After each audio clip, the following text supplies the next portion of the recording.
And we're live with another episode of BS Busters, but this is a little bit special because this is BS Busters Lite. So before we go any further, go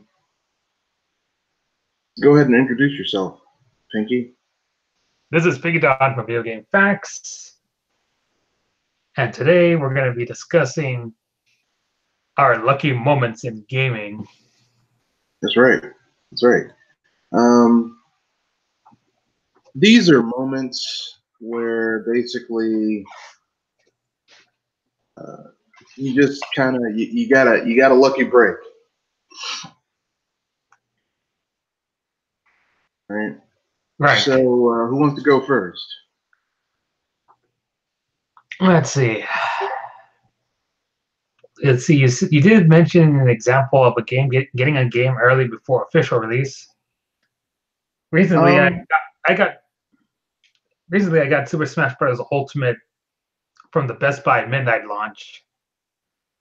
That's impressive, but I can give you a specific example. I've gotten like 3 RPGs before they were supposed to come out. I got Rogue Galaxy like a week before it was supposed to come out. I think it was a shipping error. I got what was the other game? Radiant Historia. I got that game like 3 days before it was supposed to come out. This is all shipped by Amazon, by the way. And I get what's the third game?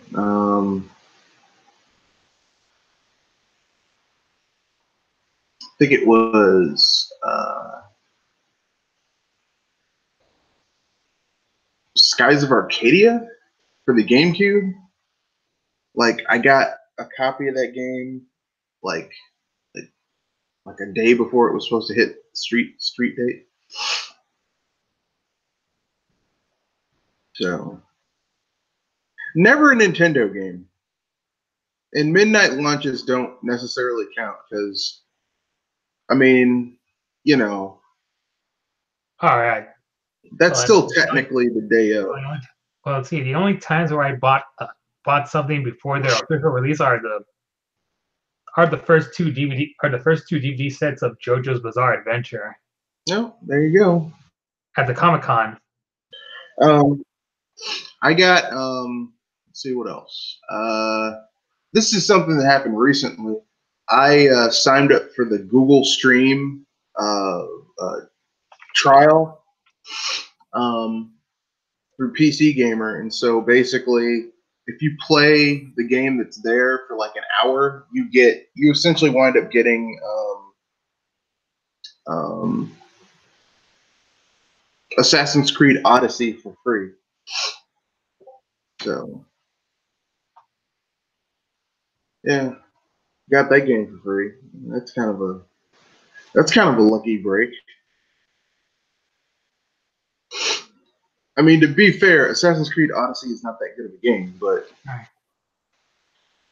when you get it for free, it's not quite as bad as if I had paid $60 for it or whatever it's going for these days.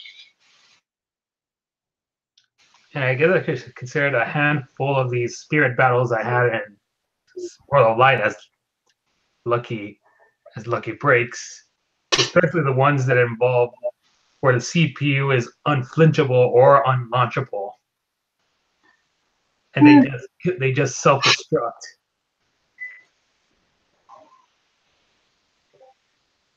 Because those are supposed to be the most frustrating spirit battles I ever went into. Yeah, that could be the case.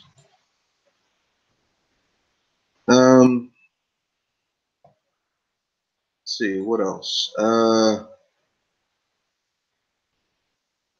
Let's see, what other topics do we have? Would have been great if other people had been here.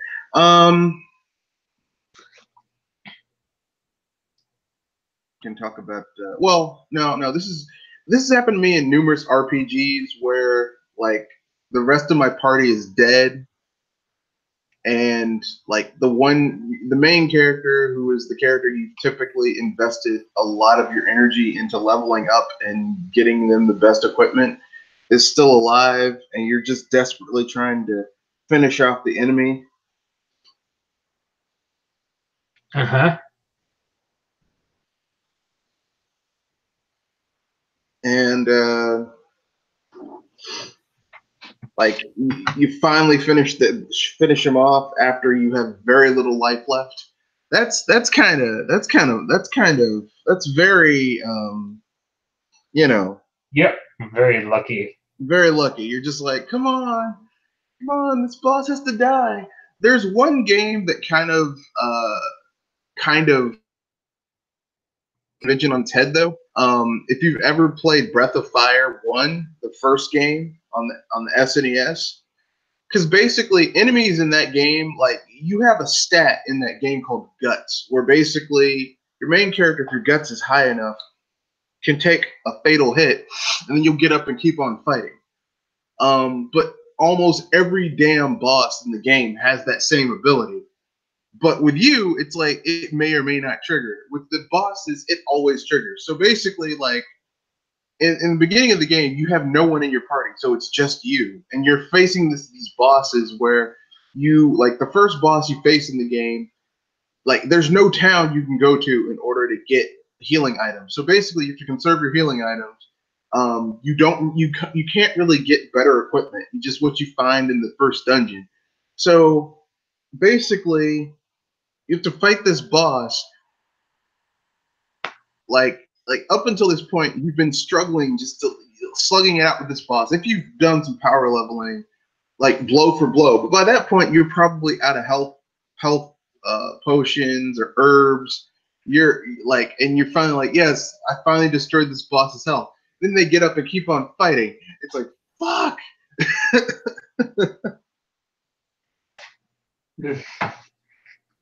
Why? Why are you still alive? Those second phases. Yeah.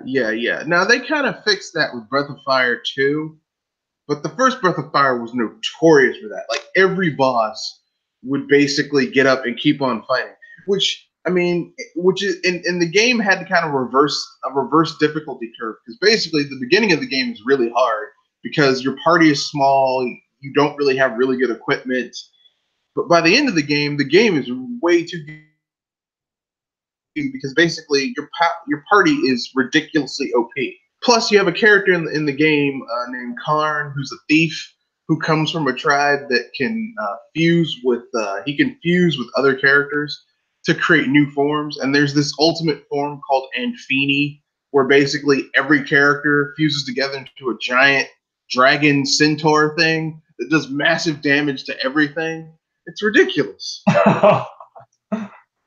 It's Breath of Fire 2 has a much better difficulty curve, because basically it's like, because it's told in a 3-act structure, it starts out like you get your ass kicked in the beginning of the game because basically you fight this demon as a little kid.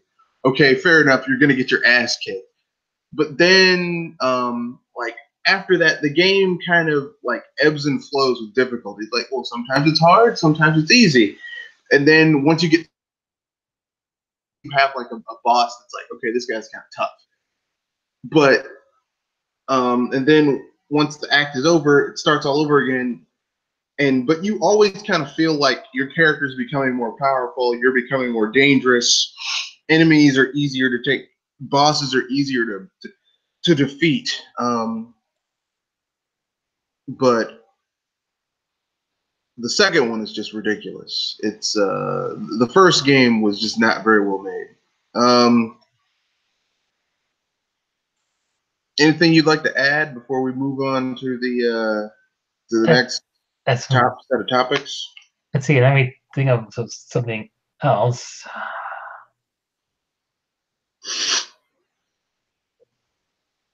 Well, there have been moments where I'm in arms where I defeat my opponent with only 1 HP left.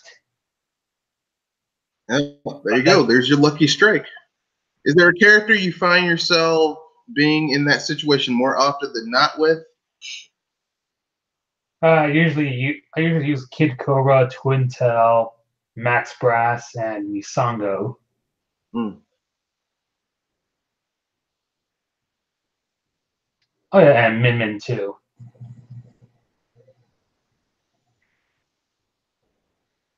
All right. Well, I guess we could move on to the next topic. I'm telling you, this is BS Busters Light, folks. We don't spend a long time with this. For those of you watching, if you have any comments, questions, concerns, you can leave them in the chat section, and we will answer them. Oh, and we're joined by Jorge Zaldivar. I saw your live chat from last Sunday, and the contradiction commercial was for Starburst candy, not Skittles. Was for Starburst, but it still doesn't change the fact that that was a. There's a reason Starburst can't do that commercial anymore because it was kind of racist. You know, you're Scotch Korean.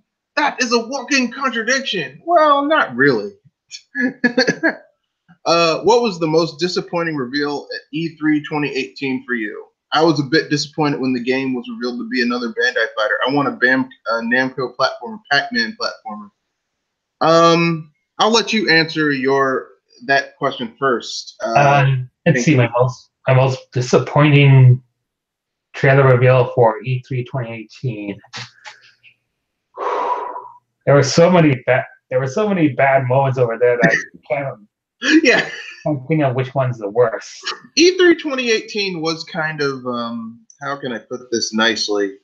Aside from Nintendo, shitty. Probably so it's kind of probably the Command and Conquer one. All of spending several minutes just to showcase a mobile game, a mobile installment of their long-running IP. Well, that was Blizzard with that Diablo game, but that wasn't at E3. But I get what you're saying. Because no, that was EA did that with Command and Conquer.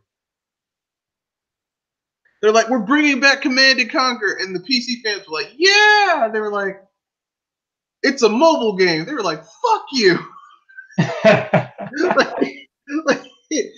Never have I seen a group of people, a crowd turn against people faster. And EA had already been fucking up because of Star Wars Battlefront.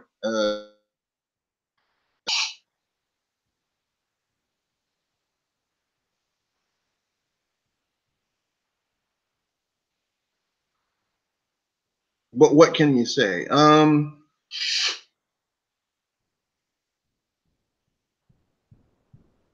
see. How can I? For me, the most disappointing reveal at E3 2018.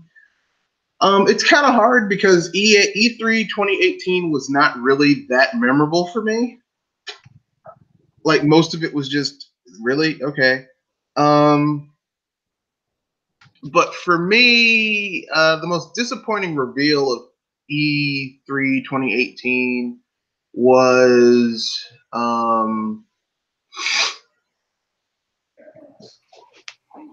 trying to think.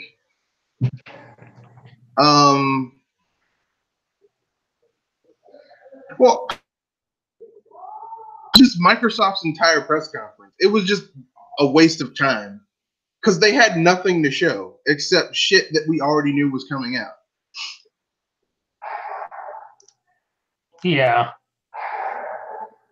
Okay, let me put it this way. E3 is becoming increasingly more irrelevant, but there are certain things where it's like, okay, if you're coming to E3, you better have something to show. And if you don't have anything to show, why fucking show up? You know? Yeah. And that's the problem with E3 is that people show up for no goddamn reason.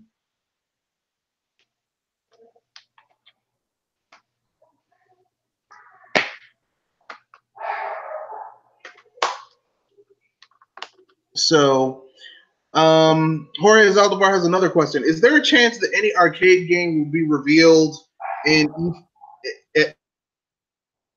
E3? You want to answer that? And then I'll answer it. Any arcade game that may be revealed at next year's E3? Yeah. That I have no idea.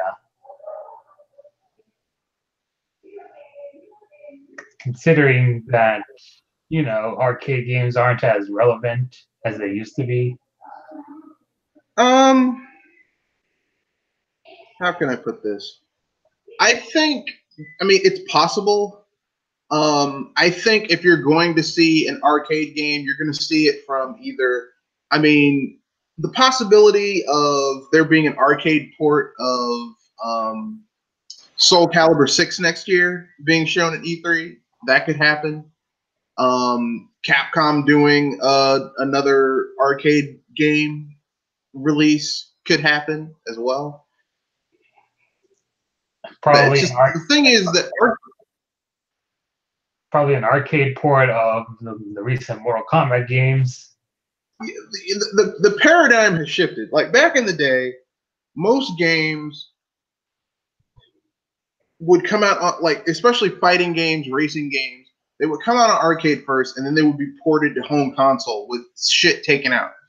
Now that arcades are no longer a thing, and consoles and PC have kind of caught up to, and in some ways surpassed arcades, like more games are being downported to the arcade. Not to mention arcades aren't nearly as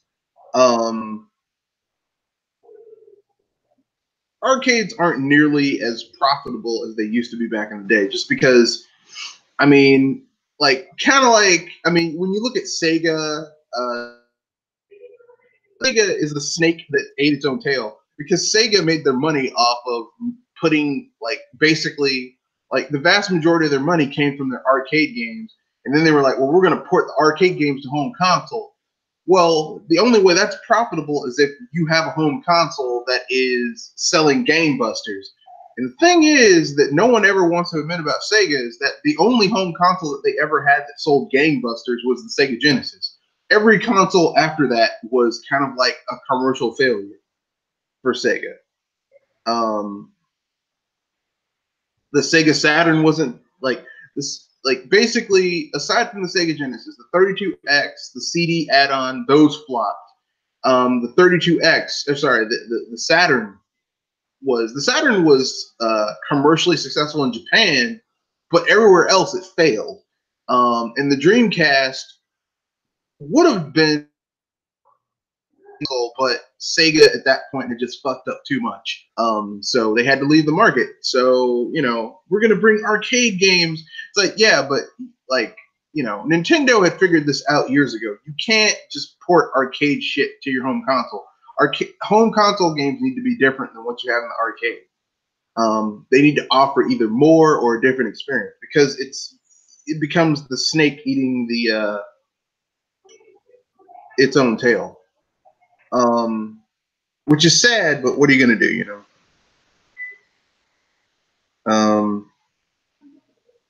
Let's see. He has another comment. E3 2018 was rather okay. We've got a new mech game coming to the Switch, and Battletoads making its return on the Xbox One. Gameplay for that awesome Spider-Man game that came out on September. I mean, everyone's entitled to their opinion. I felt E3 2018 was meh.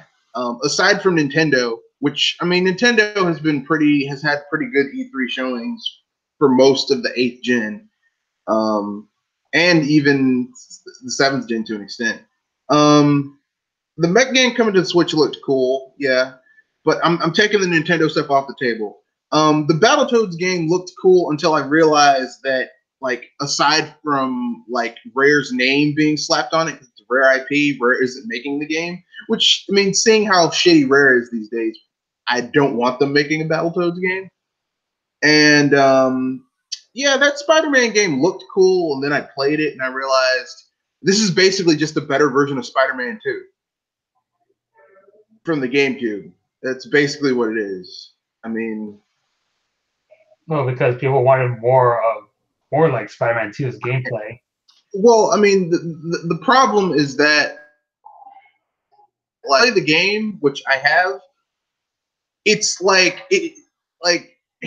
Let me put it this way: Spider-Man 2 is a great game, but that game came out 2 gens ago, like over, like, you know, Yeah, back in the 6th gen. almost 15 years ago. Okay, gameplay design for a Spider-Man game should have evolved beyond that. Now, I don't mean the web slinging, because the web slinging in Spider-Man 2 is still really good.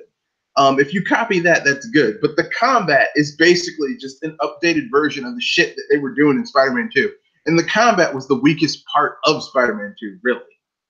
Um, and they haven't fixed it. So while the game looks cool and the music is there and the moving around is there, it just, I'm like, you still haven't,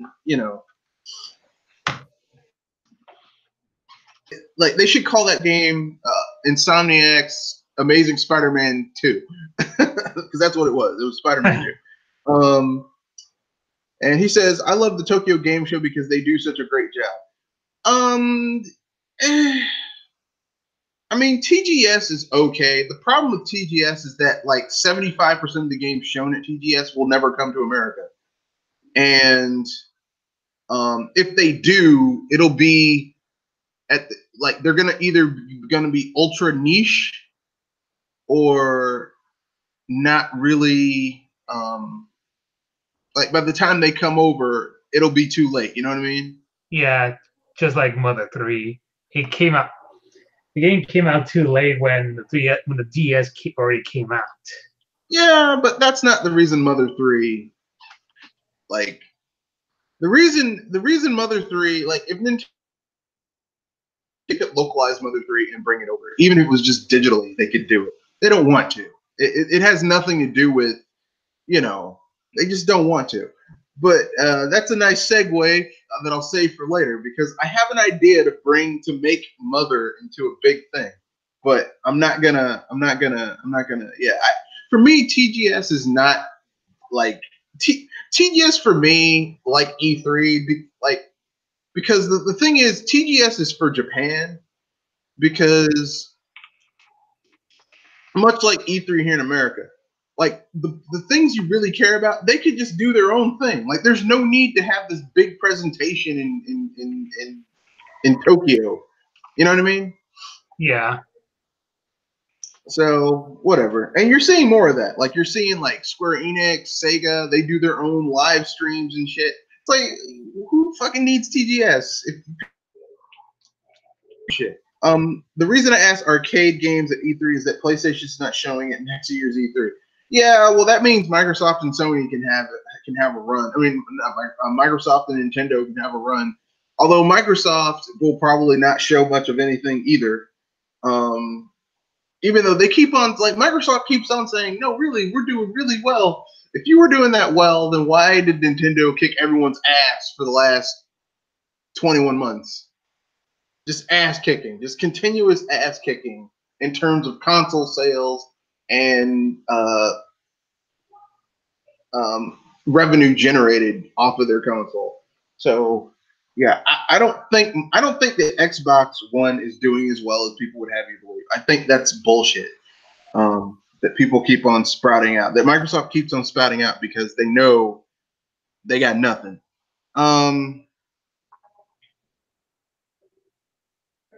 So we have another comment from Jorge Zaldivar. What is your favorite scrolling shooter? I'll let you go first, Pinky. Favorite scrolling shooter. Yeah.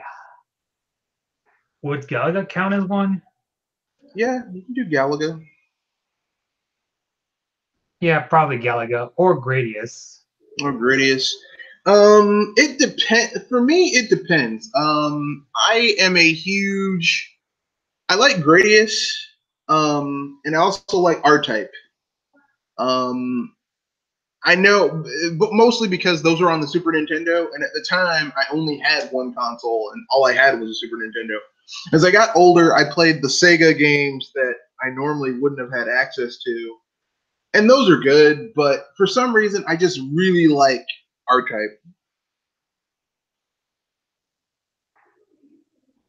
R-Type is insanely hard. Like, it is insanely hard. Like, R-Type is one of the hardest games I've ever played. Like Gradius suffers from power up fatigue. So basically, like Gradius, once you get powered up, Gradius gets a lot easier. Um, like no matter which version of Gradius you're playing, Gradius 1 through 5. Once you get powered up, the game gets ridiculously easy because like you're just blowing the shit out of everything that messes with you. R type, even when you're powered up in R type, one false move and you're dead. And then you got to start from scratch. So the little bit of edge that you had with your power ups is gone. So you have to be more aware of abilities of your items and enemy placements and stuff like that.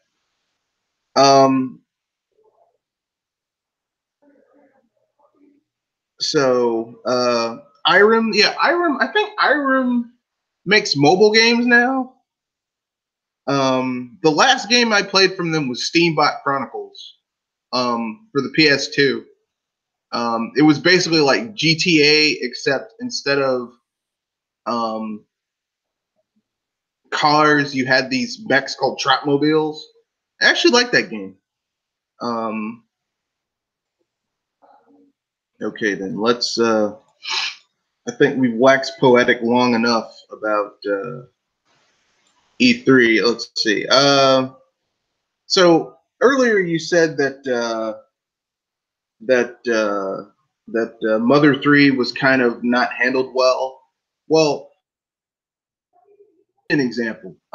I have an idea of how to bring Mother back.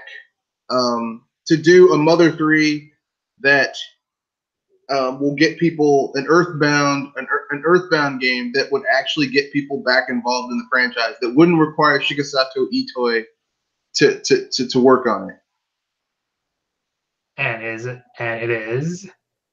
Okay, here's my idea. Okay, treat Earthbound, the first Earthbound game, like it. Okay, what I mean is that have it seem like, okay, instead of going with new protagonists with Mother 3, the real Mother 3, where the only thing that's common is that the antagonist is Pokey, keep the antagonist, but keep the same protagonist as well, except say like 20 years have passed and they've all grown up. But they think the events that kids like they've suppressed them, you know. They it's like they have vague recollections but not real details, you know what I mean? Yeah. So basically they're adults now, and you know, Gygas is gone, but Pokey has taken the or Porky, depending on which translation you get of the game, has taken the remnants of Gygas' power for his own, and now he's basically trying to consume reality. So you have these characters who once saved the world when they were kids. Now they're adults, and life has kicked their ass. Like Ness grew up to be a baseball player, but he blew out his knee. So now he's like, so now he's got a shitty dead end job. Great, is kicking his ass. And like Paula, she worked, like she grew up in a kindergarten, and she likes kids, but she can't have any of her own. So like she got married and then got divorced because she couldn't have kids. And like she's kind of bitter about that. Not like ultra bitter, but like she's, you know, she doesn't feel, she feels like a part of her life was missing. And then you have Jeff, who you know, Jeff doesn't have psychic powers, but he is a super genius. And however, his partner backstabbed him and stole his like a lot of his ideas. So now he has trouble trusting people, and he's like a recluse, right? And then you've got Pooh, Prince Pooh, who's now King Pooh, who's been deposed. Like his country was taken over by another country. He's like he's living in exile, kind of. And like they have to get, like, in order for them to save the world, they have to get their own lives back on track. and get their powers back and unlock new ones. And that way it becomes like they come back together to take on Pokey. And I even thought of a name for the game. It's called Earthbound 2 Pokey Must Die. And the end of the game, at the end of the game, they fight Pokey inside of that weird ass machine he was in at the end of Earthbound. You mean the absolutely safe capsule or the spider mech? Well, yeah. He's in the spider mech with the capsule, but of course he's been in there for years, so it's like all fused with him like a Brundlefly and on the fly. And he's all like they figure out that the reason Pokey's doing all of this is because he wants to die, because basically he's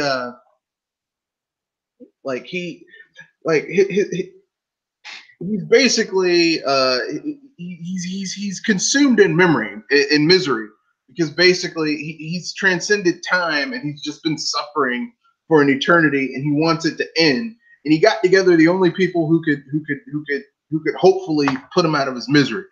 So that's what you do. It's the end of the game. However, by doing this, you alter reality, because Pokey's been destroying people's reality, including these characters. So like Ness goes back in time to where he was playing baseball and he doesn't blow out his knee. He makes this major home run and his life completely changes. And Paula has kids.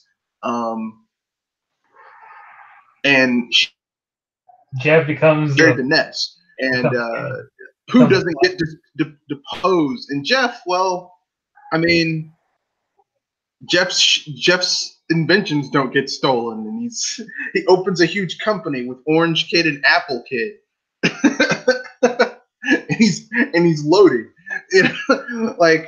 so basically they get their happy ending. Because frankly speaking, I think the problem with Mother 3 is that like most people in the West have never played that game. Like the only way you can play Mother 3 is if you emulate it. So next year is Mother's 30th anniversary, and Mother fans are speculating that Nintendo might release a Mother trilogy. I mean, they could, but it was which might include a localized Mother 3. They could, but I mean, I don't see it happening, but they could. I mean, it's Nintendo. Nintendo can do whatever they want. Will they? Probably not. Because they have no incentive to do so. Right, not to mention they want to respect eToy's wishes of finishing the Mother franchise after 3. Man, I don't know. Whatever. Anyway, let's see, where was I?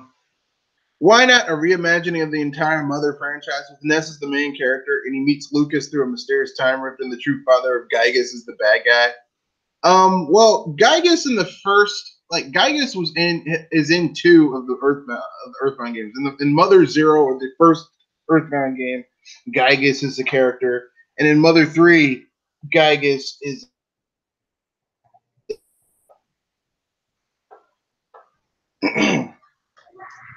in Earthbound, Gygas is the villain. In the first Earthbound, Gygas is not the villain. It's another character. In Earthbound, Gygas is the villain, but in Mother 3, it's Porky. Yeah, it's Porky, who's, I mean, really, to be fair, you knew Porky was a piece of shit anyway, because if you played the original Earthbound, Porky is just a total piece of shit. What about Paula without lipstick, and yet their relationship becomes more of an explosive romance? Okay, that's no. The new game I'm thinking of ends with Paula locking lips with Ness right after she confesses her love. I mean, no. No, this new Mother game should have Shigesato Itoi as a special thanks. I mean, it could. I don't. I think Nintendo didn't push the Mother franchise far enough. That's my problem with Mother. Uh, with the Mother franchise is that like Earthbound is one of the especially the second game in the trilogy is one of the best RPGs ever made. It's different, it's quirky, but it's still pretty damn good. And Nintendo never advertise it they correctly. never pushed it. They never pushed it to where it could have been as big as it could have been. Because Earthbound should have been like the only people who really know Earthbound are people who were SNES kids who were really into RPGs. Damn shame. Gygas's father. Thing is, Gygas doesn't have a father. Gygas is basically Gygas is this alien kind of extraplanar being. That was This game created looks by, kind of like Mew. it's basically Mewtwo with its origin. No, he looks like Mew in the original Earthbound. Gygas looks kind of like Mew, not Mewtwo, just Mew. And like Gygas doesn't have a father. It's an extraplanar alien entity. I mean that's it. Like it's whatever. Anyway, let's see. Yeah, but that's my idea to basically bring that franchise around. You have a franchise you wanna bring up? Let's see, a franchise they could bring up for new audiences.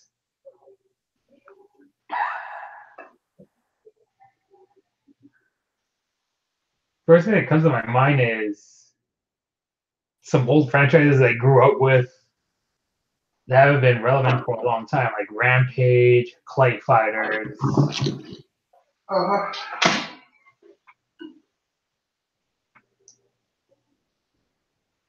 You there? Yeah, I'm there. Keep on talking. Like Clay Fighters, Rampage, Glover. Let's see what else.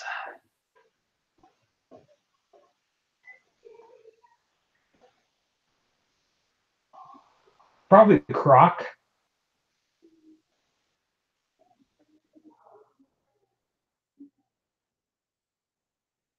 And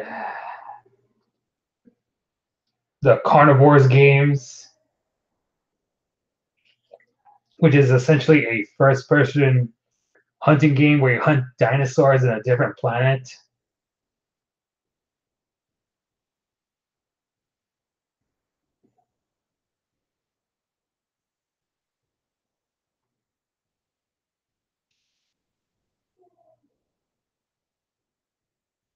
And I think that's about it.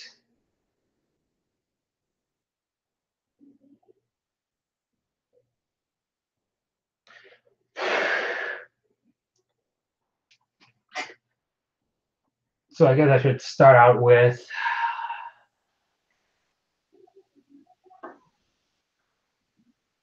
Clay Fighters, perhaps. I mean, the last game that came out was on the N64, and it wasn't really that good.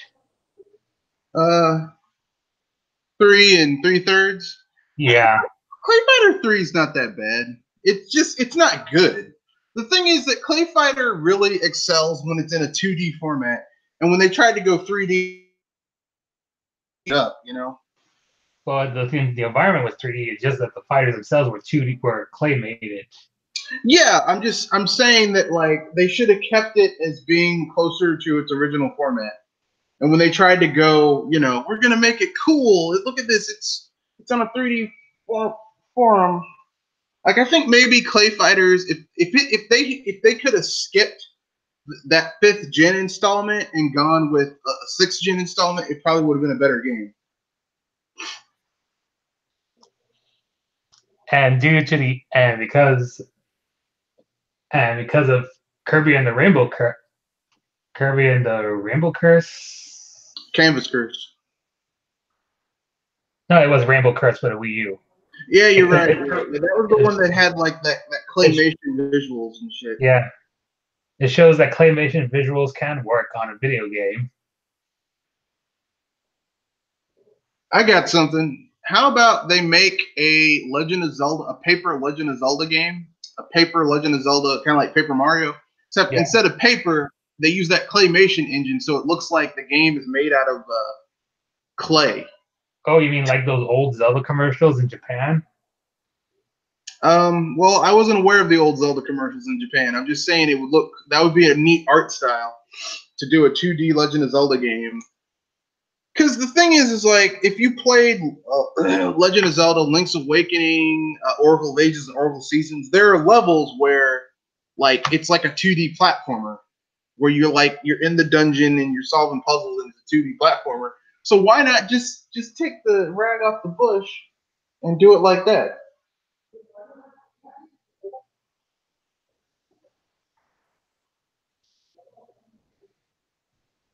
And for Rampage, I already know that they already got it. It already has an arcade game, an arcade installation that ties in with the live action movie. Oh no. There's been other Rampage games. There was a Rampage game in the 6th gen. There was a Rampage game in the 5th gen. There was a Rampage game for the arcades, for the Atari. It was ported to everything during the 3rd gen. And there was a Rampage game in the 4th gen too. Rampage has actually been pretty damn. The only thing is that one that they made to like highlight that movie kind of sucked, but because the movie sucked. See, that's. Yeah, and I was wishing they could give us a more proper Rampage game. Yeah, with George, Lizzie, And Ralph, maybe some of the new monsters that they Rampage 64. Maybe make it 3D where instead of it's a 2D, you're destroying the buildings that way. Like it's more 3D. I think that could work. Isn't that what Total Destruction was for? You mean Godzilla Total Destruction? No, Total Destruction for the 6th gen game. Yeah, but they could do that again because like a 2D Rampage is a little too much. Like it's too primitive. I think now you'd have to go 3D or else, or it just wouldn't work. Jorge Zaldivar has another comment. Want to know what would be a weird collaboration? Metroid Muso. But if it did happen, I'd still give it a chance. The problem with the Metroid Muso is that the only people we've seen be effective in the Metroid universe are a few of the Marines and Samus. Like, there aren't enough characters that you could Besides, badass Metroid's all enough to about be isolation. Yeah. Now, if they did like a strategy game where you basically had to lead a squadron of Marines or like commandos in the Metroid universe, but like Samus is an abstract concept. She exists in that universe, but you don't run across her. I think that could work, but you couldn't call it Metroid Prime because they tried that once with Federation Force and people got pissed. What about Buck Bumble? Buck Bumble has really cool music. Like the opening music of it is really, really, really catchy. Like once you hear it, it gets in your head, and it's like an earworm. Can't get out. But Buck Bumble. I think I can find it. Buck Bumble opening theme. Because once you hear it, you're gonna be like, shit, that's really catchy. Let me hear it. Okay, Buck Bumble.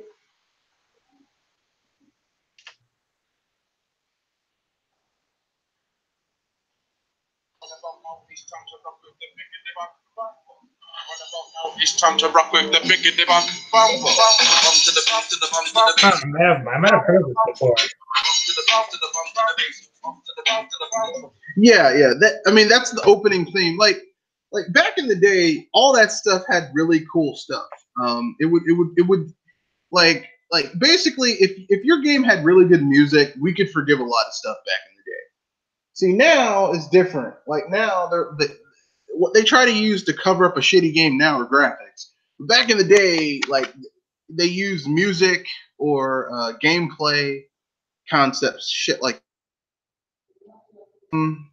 Speaking of The Legend of Zelda, if they were to make a Hyrule Warriors 2, what would you expect to see in the story? For characters, I want a new playable Deku Prince and Breath of the Wild characters too. What Breath of the Wild characters?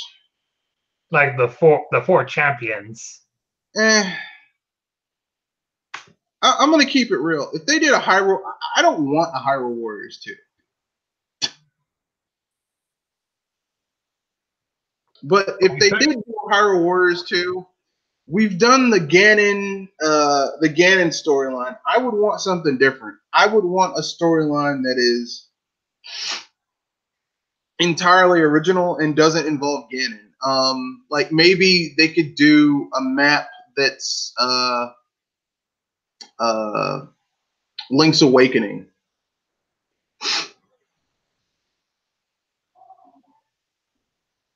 Because I feel like Ganon has had, or Spirit Tracks, where it's not Ganon at all. But I don't know. That's just me. As far as playable characters go, what about a Yuga storyline? Yeah, but that's just Ganon again. Yuga is anorexic Ganon.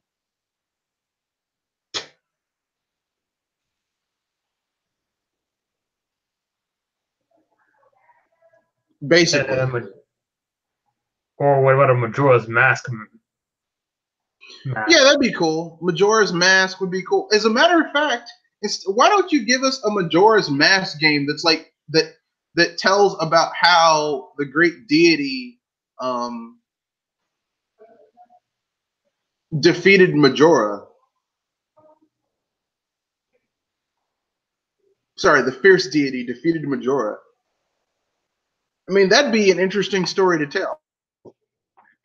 And of course, the fierce deity has to look. And of course, the fierce deity has to look like Link, so it doesn't alienate fans.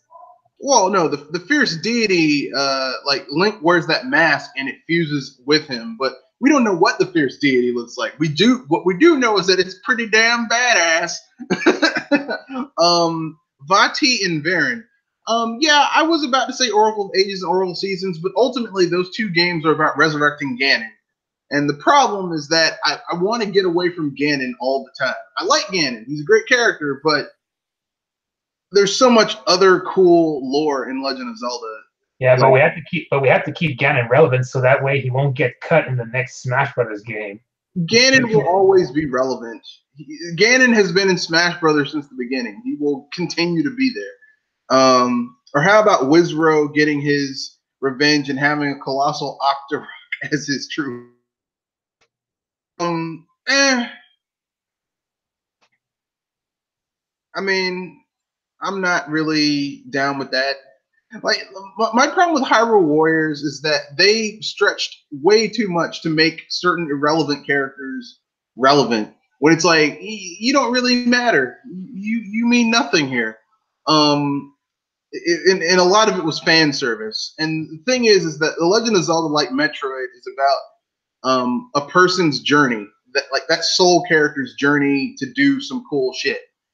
And that's what it's about. Like, once you start adding other people into it, it gets to be too much. So, but that's just me. I could be wrong. Who knows? Let's see what else. We have another. This just came to my attention. Put up I think it was you, Pinky. Rockstar's game design is outdated. Oh yes, I posted that before. I saw it myself, and I did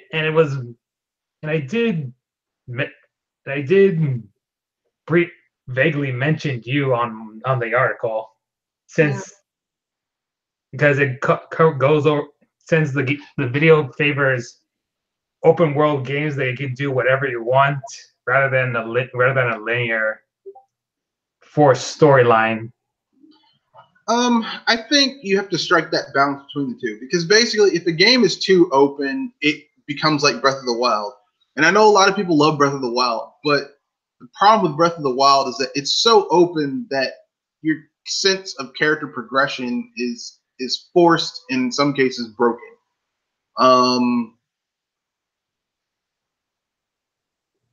Strike that balance between, okay, this is a game that you're playing, and like as a developer, these are handcrafted experiences that I created to make the game great. Like, and that doesn't mean that Breath of the Wild is bad. It just means that it, like, there's certain things that it doesn't really excel at that previous Legend of Zelda games do, because they are more linear, they are more handcrafted, and the developers want to like for me, I like my Legend of Zelda games to be like this. Due to clever game design, you feel like it's an open world, but it really isn't. But you don't matter, because the journey and the little handcrafted experiences you have are so compelling that you're like, wow, that was a great journey I went on. And most of them inevitably were facing some incarnation of Ganon. But that's okay, because the journey was great. Breath of the Wild is a little bit different because, I mean, like, I've played a lot of Legend of Zelda games, like most of the mainline ones and a lot of the spin-offs. And I can tell you specifically, like, okay, I really like this character, or this character is really interesting to me, or like this, I remember this boss, I remember this dungeon. I literally have beaten Breath of the Wild like 5 times, and I still can't really remember. Like, none of the dungeons are really memorable to me. None of the shrines are really memorable to me. Like, all the shit just kind of blurs together, which, I mean, you really don't want that to happen to you in a Legend of Zelda game. Does even the original Zelda game have memorable dungeons? Well, the first dungeon's fun. That dragon, you get the boomerang. But I've played and beaten that game once. To be honest, the first Legend of Zelda game isn't my favorite. Zelda 2 is better because it has more memorable stuff, like when you fight the Thunderbird or Shadow Link, or shit. You have to do those puzzles where you have to meet that guy named Error. Like, that's memorable. Like, someone created that, and it felt tactical. It felt memorable. You play Zelda 2, like, okay, you make your way through the castle. You meet Princess Zelda. You fight your first Dark Nut, which is like your first introduction to a boss. You beat him, and you get the big key to rescue Princess Zelda. You go through a little dungeon in the sewers. You get her to the center.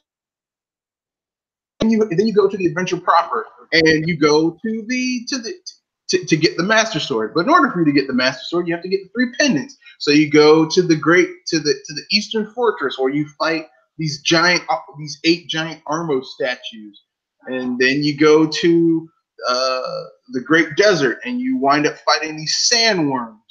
And then you go to the Tower of Death. Death Tower, where you fight Moldorm, which is this worm thing whose only weakness is its tail. And like, there's memorable stuff. There's memorable puzzles. There's none of that in Breath of the Wild. I mean, I know there are people, well, this is memorable. It's like, yeah, whatever. You're lying to yourself. It really isn't. And Zelda games need to have those memorable handcrafted moments. That's what makes them fun. Like, people will tell you, even people who aren't like Majora's Mask will tell you, man, when you have to use that Giant's Mask to turn Link huge and fight that twin Moldorm boss, that's cool. Or when you finally get Majora's Mask and you put that shit on and you beat the shit out of Majora with the fierce deity mask, that's cool. Like, you don't really get that in Breath of the Wild, which is kind of sad, really. I know what they were going for. Like, we need to change it up. It's like, you changed it up too fucking much. But that's my own personal opinion. I think that the next Legend of Zelda game is going to have to strike the balance between being open like Breath of the Wild and having handcrafted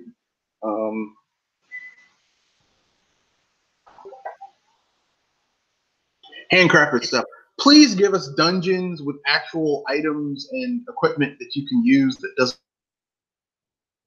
Thank you. Because that'd be cool. But yeah, I mean, I saw the video. I don't think Rockstar's game design is outdated. I think Rockstar takes themselves too goddamn seriously. Right? Right.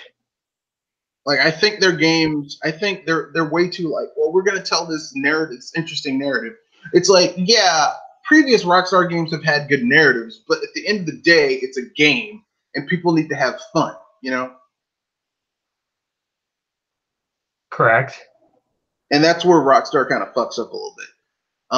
Like I said, I mean, the perfect Rockstar game, in my opinion, is something like GTA Vice City or San Andreas. Yes, there's a story. Yes, there's a narrative, but it's also just a fun shit to do. You know, it's like I could go on this next mission for Officer Tenpenny, or I could steal a whole bunch of shit so that I can eventually get the ability to sprint indefinitely. Or I can do these ambulance missions where I can win a lot of money plus get the ability to, I don't know, like you know, get extra health or extra body armor or whatever.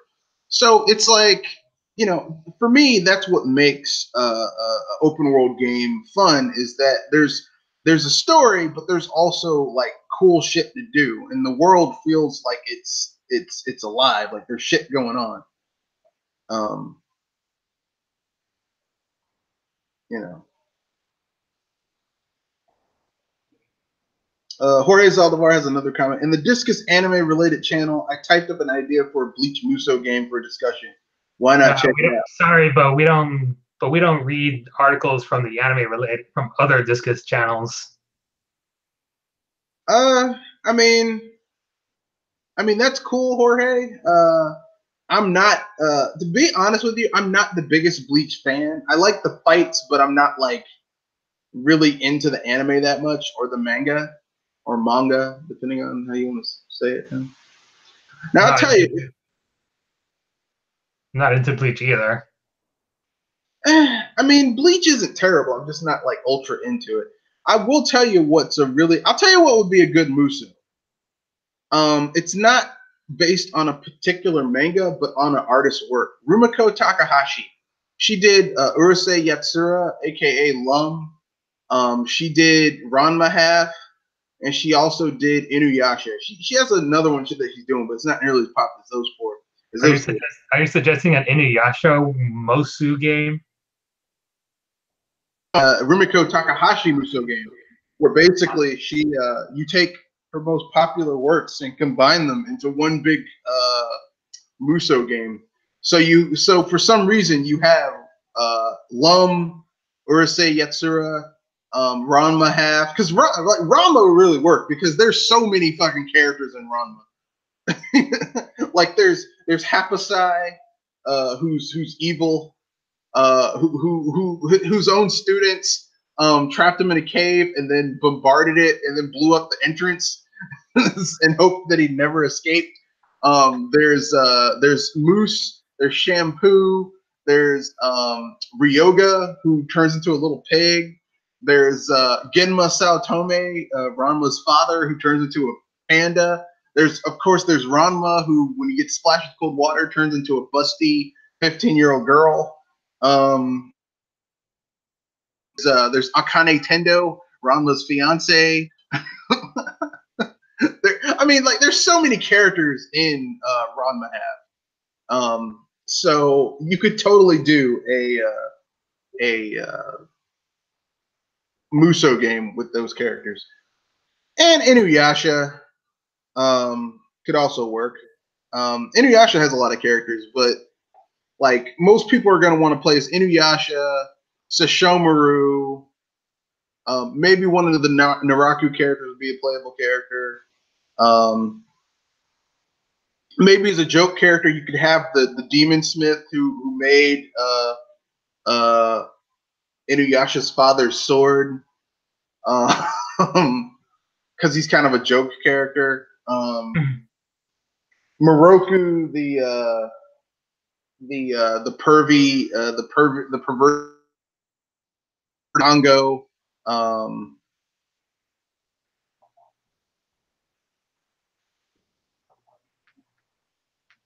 And my idea is a bit irrelevant. Well, I mean, you know, if you want your idea to not to be relevant, get a podcast. But anyway, we have a little bit of time before we wrap things up. So, like any video game that came out lately. Well, aside from Nintendo having perhaps one of the fastest selling consoles of the 8th gen, I like how all the things are like, it's the fastest selling console ever. It's like the 8th gen, which really doesn't mean much because it's not selling faster than the Wii.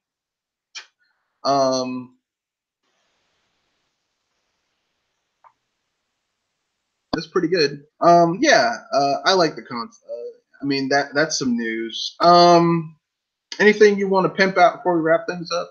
Well, I just recently posted an article about possible candidates for our 5th DLC, for our 5th Smash DLC fighter, since after Joker, the other 3 DLC fighters have been either leaked or rumored to be DLC.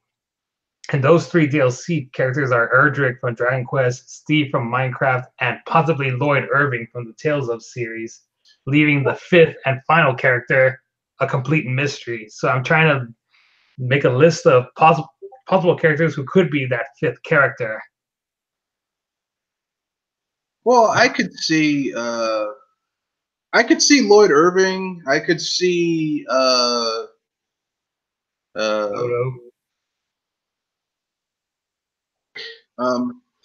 mean, the only thing is that's way too many sword using characters, which is the problem. There's just way too many sword using characters. Not really. There's only like 74 fighters, and only like 13 of them are sword fighters. Yeah, but Loto uses a sword, and and Lloyd uses 2 swords. And using 2 swords is actually pretty unique, since it is. I mean, look, man, Lloyd Irving is like my favorite Tales protagonist. So I'm not gonna complain. I'm not gonna be crying. No, how dare they put him in Smash Brothers? Because Lloyd needs a win. Because they keep on trying. For years, they've been cramming those shitty, like the protagonists under Hideo Baba's run of the Tales series have gotten consecutively shittier. Except for maybe Lowenthal from Tales of Vesperia. But they've gotten worse with each installment. So, you know, it is what it is. So anyway, the characters I listed as possible candidates are Porky, because he's the only subspace emissary boss who has not appeared in Smash Bros. Ultimate in any shape or form, including a spirit. Psylocke. I mean, that's cool, but I really don't want Porky to be a playable character.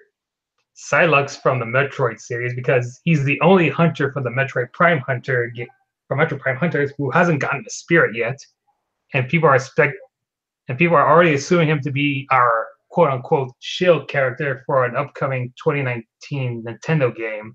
Like that could happen.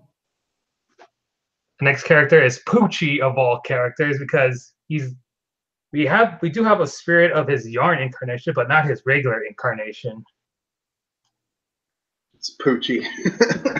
Poochie from the Yoshi games. People say Poochie's a dog, but Poochie doesn't really look like any dog I've ever seen. So I don't consider Poochie to be a dog. It's a monster from Yoshi's universe. Yeah. And next is Adeline, the painter from the Kirby series, because she doesn't have a spirit. She doesn't have a spirit either. All right, Misty from Pokemon, yeah, who I already did an article on in a separate Discus channel. All right, that I could see. I mean, that'd be cool, but I could. It could happen. Then there's the Doom guy. Because Nintendo and Bethesda have been buddy lately. Not to mention, it would also help tie in with Doom Eternal release. Here's what I'll say: the Doom Slayer would be cool, but if they were gonna put, I know he's all like, yeah, like, I mean, if I was gonna put the first person shooter character, like the most iconic first person shooter character, into a game, I would do the dude from Wolfenstein. Because the Doom guy has no characteristics to speak of. He's just a guy in space armor. You're sure? Because he's been portrayed as a really angry guy. Well, I mean, yeah, but I mean, he has no characteristics aside from just being a dude in space armor. Like that's it. Like he just, I mean, at least BJ Blazkowicz shoots. I mean, fuck those guys. And next song, Reibu Haruki from Toho Project, which is insane. It's an indie game series that's insanely popular in Japan, spawning various fan art, fan conventions, fan games, and music remixes. Yeah, never heard of it. I wouldn't blame you because it's relatively obscure outside of Japan. Yeah, I don't think it's gonna make it. But its fan games have been getting ported onto the Switch as well as the PS4. Okay. And the other character after her is Saber from the Fate series, who is pretty much Rule 63 King Arthur. All right. Sans from Undertale versus Travis Touchdown. The only reason Sans is because, I mean, I like Undertale, but we already have. Of course, at this point, requesting Sans for Smash is pretty much a meme at this point, and nobody takes it seriously. Well, the thing is, we don't need Sans because we have Sans's who Sans is a knockoff of. I know who you're talking to. We have Ness and Lucas, so we don't need Sans when we have the original. Marks, his in-game model of his form. I mean, whatever. These are just honorable mentions. Haruka Anami from Idolmasters. The Dovahkiin Dragonborn. Well, that's not going to happen. But if it did, I would love it if Dragonborn special would just like, how in Brawl characters would sometimes trip and fall. Yeah, like they had tripping. Well, the Dovahkiin's thing was that he would glitch out because of Bethesda game. Like fall through the floor, swim in the air, fly backwards. Now I wait for Travis Touchdown. Yeah, Suda51 really wants to get him in Smash Brothers, and I can't blame him. Yeah, and that's pretty much it for my list of characters who I expect to be unexpected additions in the same vein as Joker from Persona 5. Since Reggie mentioned that all the DLC fighters are going to be characters nobody would expect. I mean, when you think about the other three characters that are leaked / rumored, they fit the bill because in Erdrick's case, Dragon Quest has one of the main obstacles for Dragon Quest getting representative Smash. It has to do with with the game's composer being rather greedy / xenophobic. Well, I don't know about the greediness, but I do know he is considered to be rather. He's a Japanese apologist for their atrocities committed during World War II and pre World War II. And for Minecraft Steve's case, people want Banjo and Master Chief rather than Steve for our Microsoft representation. I mean, Like, if you're going to have Microsoft presentation, it would be better to have Conker or Banjo-Kazooie versus Master Chief or the Minecraft character. And for Lloyd Irving's case, you got Yuri from Tales of Vesperia, who is so popular that Namco had to ban him in any official polls because he's too popular. Yeah. I don't know about that. I've seen a lot of Tales polls, and like, here's the thing. I don't think that character is that popular because that game only came out on the Xbox 360 in the rest of the world. The only place where it was ported to other consoles is in Japan for the PS3, and it didn't sell all that well in Japan either. So I don't think that's the case. I just think that I mean, personally, I think that if you're going to go with Tales games, I would say in terms of protagonists, I would go with, and I don't mean side characters, I mean the main characters. I would go with Lloyd, Kless.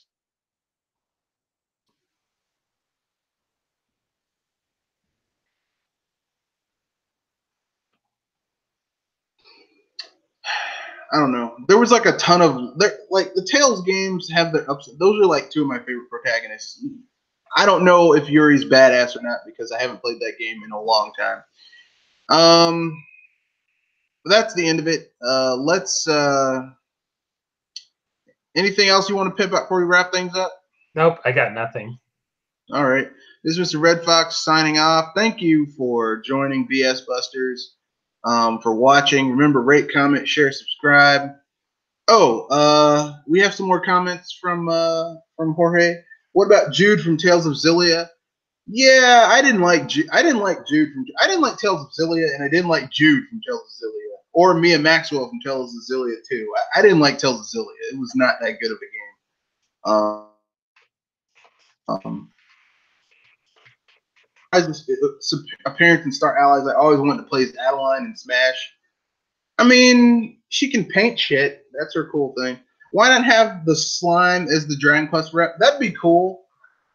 Or even better, have a slime knight. So like a little dude riding a slime. That'd be cool. But anyway, that's the end of the podcast. Remember, rate, comment, share, subscribe. We need audience participation. If you would like to be in one of my podcasts, just shoot me a in the comment section. Just say, hey, I'd like to be on one of your podcasts. I'll get in touch with you. You can get in touch with me. We'll work something out. And with that, that's the end of the podcast. Remember, rate, comment, share, subscribe. Go on Discus. I have a Discord, but it's not set up until Google Plus closes down. Yes, but as time goes on, I'll get it up and running. So that being said, this is the podcast. Thank you. Have a good night. And hype responsibly.